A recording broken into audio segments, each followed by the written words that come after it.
Man, welcome back to the Cruise Dynasty podcast. It's the end of the week. We don't have to break down any games or recap anything. So to me and Kraft, we on here just bullshitting for y'all, getting out that content. Kraft, man, what's going on?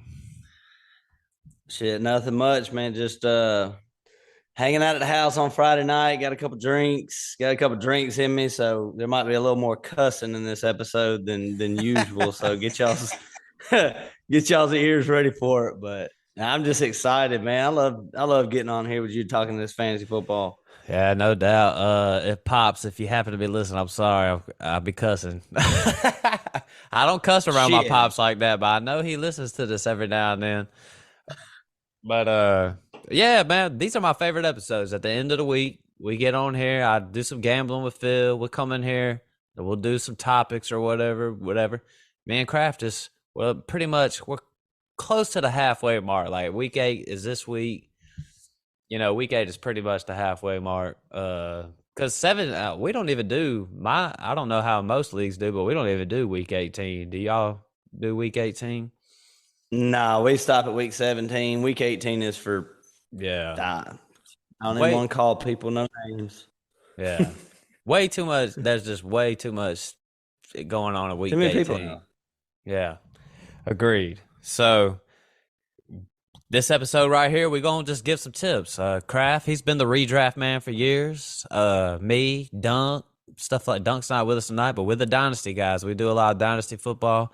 Kraft's got a lot of redraft. Hey, I just joined the redraft league for the first time in like 2 or 3 years. So I'm rusty, but I like it though. It's way different from Dynasty. For your casual fans out there, I'd recommend doing them both though, because they're both fun. There's those keeper leagues out there though, Kraft. I ain't never been in the keeper league though. Yeah, that's the next one I'm gonna try. But really and truthfully, for anybody who hadn't tried Dynasty, this is my first year into it. It's fun as hell. I mean, it's freaking great. But you've got to find when it comes to Dynasty, there's no replacing people. You have got to find the right people before you start it up. That's my advice for starting a Dynasty league is really think hard and get the best people involved if you're going to start a Dynasty league, because when people are on there making trades and everything and being involved, it's great. Yeah, I'm in a Dynasty league. I call it the home league. The crew, shout out to the crew. I know some of them listen. Some of them don't. They be hating. But some of them listen to it. And that league is the most competitive league I've ever been in. And these guys, players are constantly on the move and stuff. So, I'd recommend doing them both. I'm in a redraft league and a Dynasty league. They both are the most important ones. So, I done cracked me open a couple beers. That kind of night. It's gonna be that kind of night. And okay. Hopefully, I can get Phil on tonight. We'll drop some gambling for y'all. But yeah, man, we're gonna give y'all some tips. Kraft's gonna give some redraft tips. I'll kind of comment on it because I'm not all the way clueless. I know some things. I do agree with a lot of what Kraft says.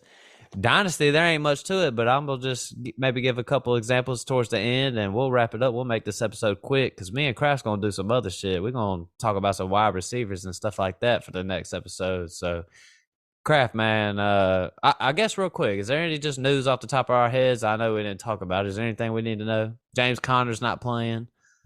Debo's not playing. Yep, Debo's out, which is good for me this week. Shout out to my brother.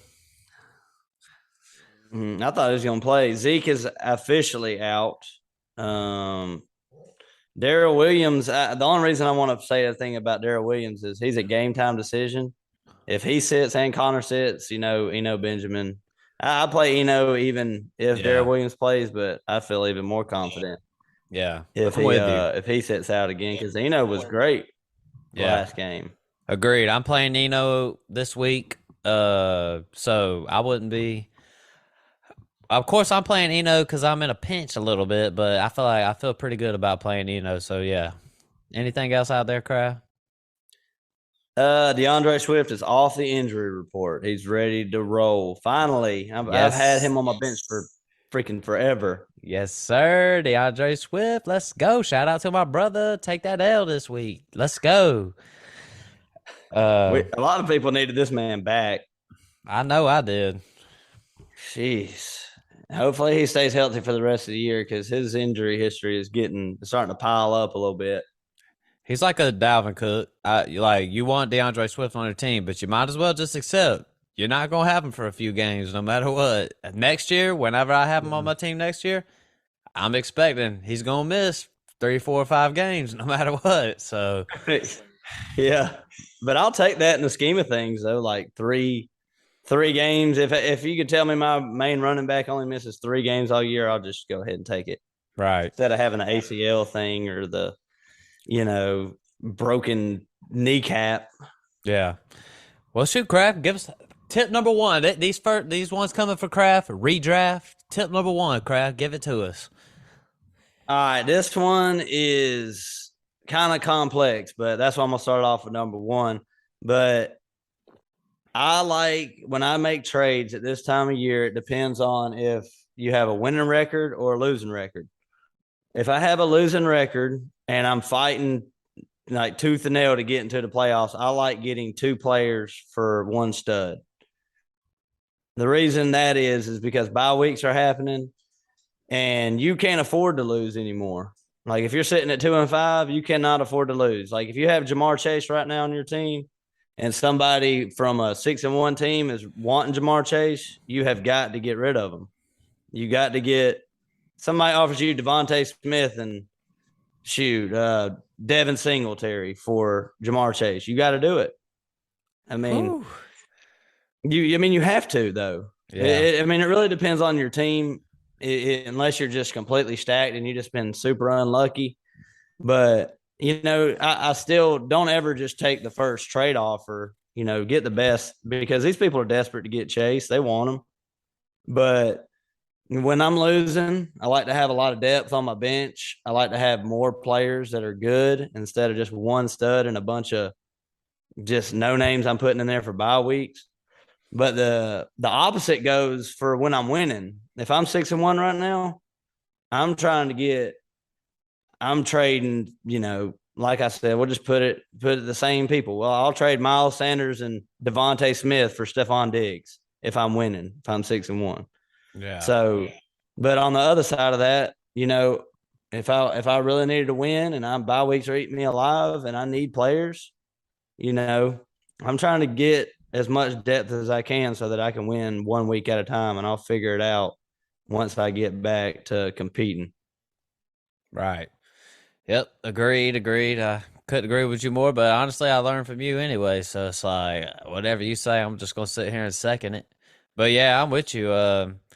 Speaking of Jamar Chase, I know that's redraft, but speaking of Jamar Chase, like if you're on a team that's like tanking and say you got a guy like Justin Jefferson, I might would try to trade for Jamar Chase and maybe try to slide a little draft pick in there. You're not really losing much. Jamar's down right now. Uh, just a little thing. Just a little thing. I mean, it's nothing real special, but Jamar and Jefferson's, maybe get 2023 class is kind of stacked allegedly. So, but yeah, man, Yeah, Kraft, I'm with you though. Redraft.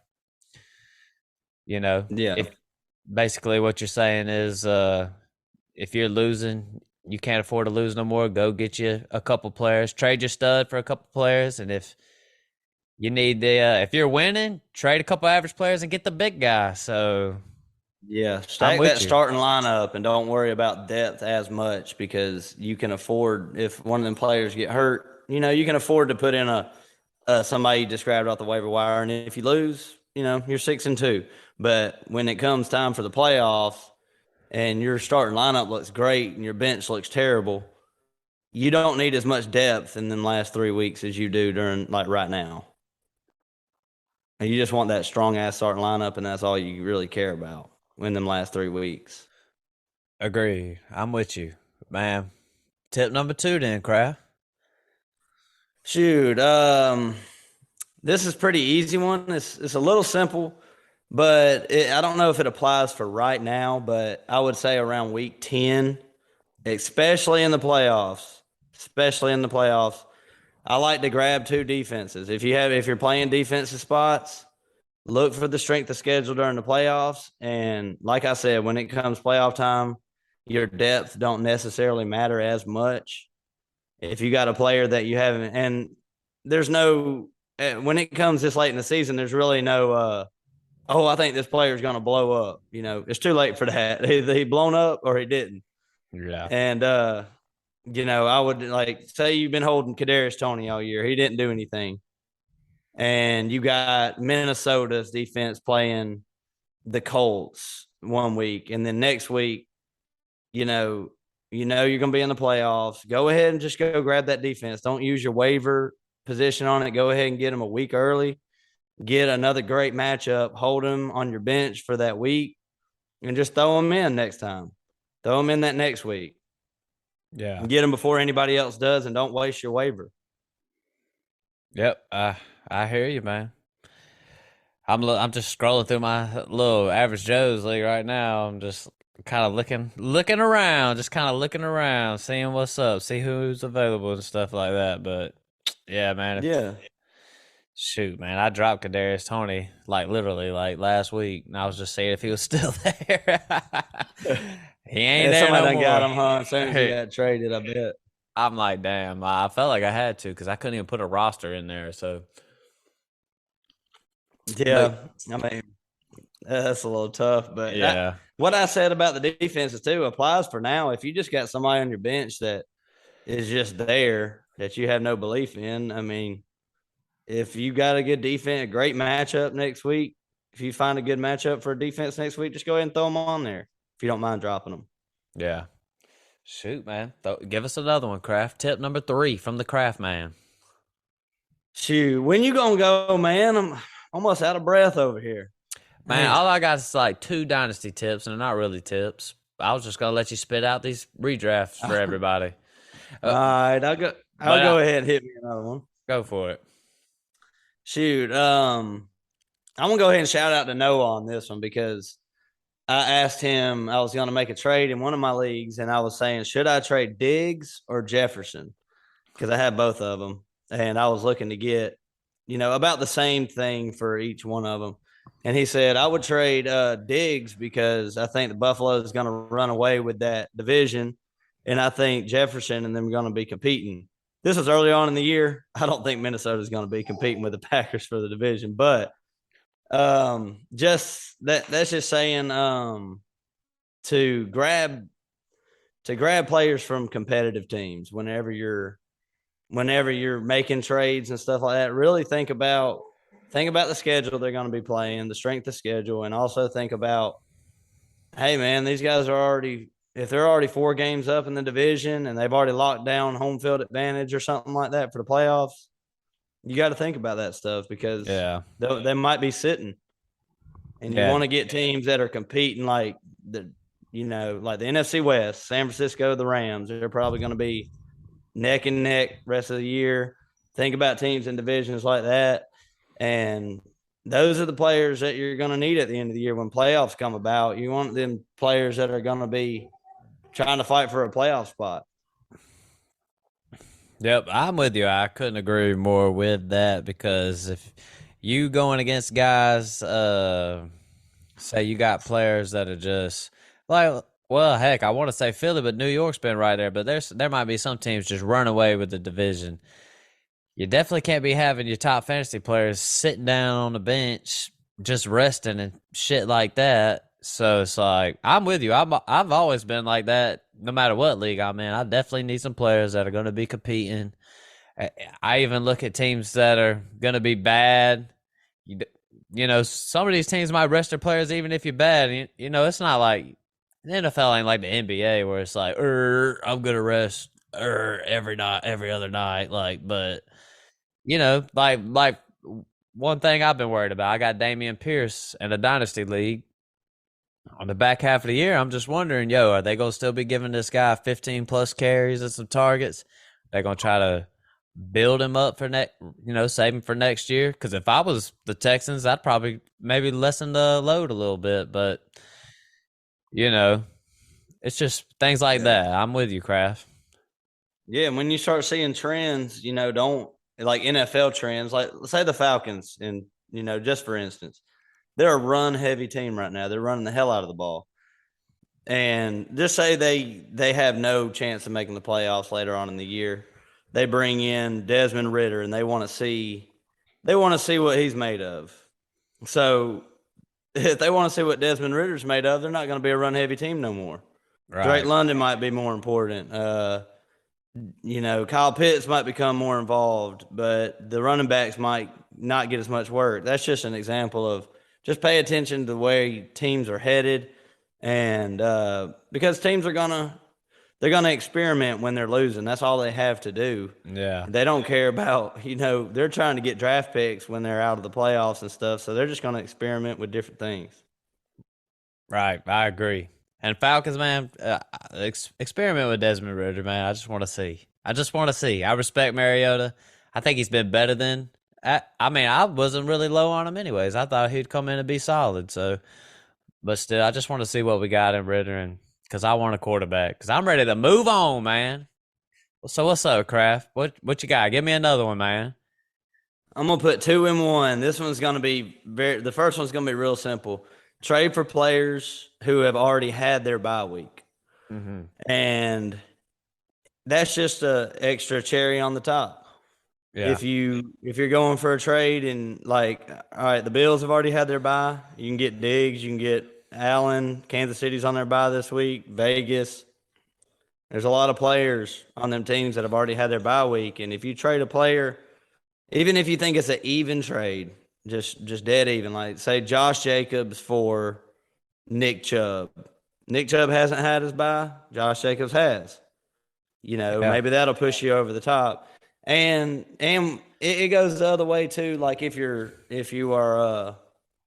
trying to make a trade for a player that you like better, you can mention to the other owner, hey man, this dude's already had their bye week. Maybe that'll sway them for you to get the player you want.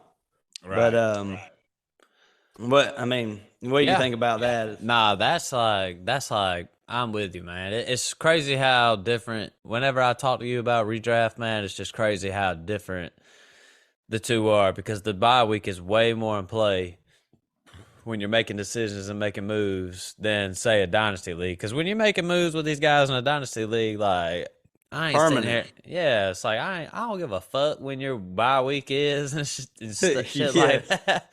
It's permanent when you trade a player. Like I'm saying in this one, trade Jamar Chase right now if you're losing. But in Dynasty, it's like if you're losing, you better hold on to Jamar Chase for next year because he's a foundational piece or whatever. Right. So I'm with you. Like it's just little things like that if you want to win your league, it's little things like that, man. I'm with you. I agree.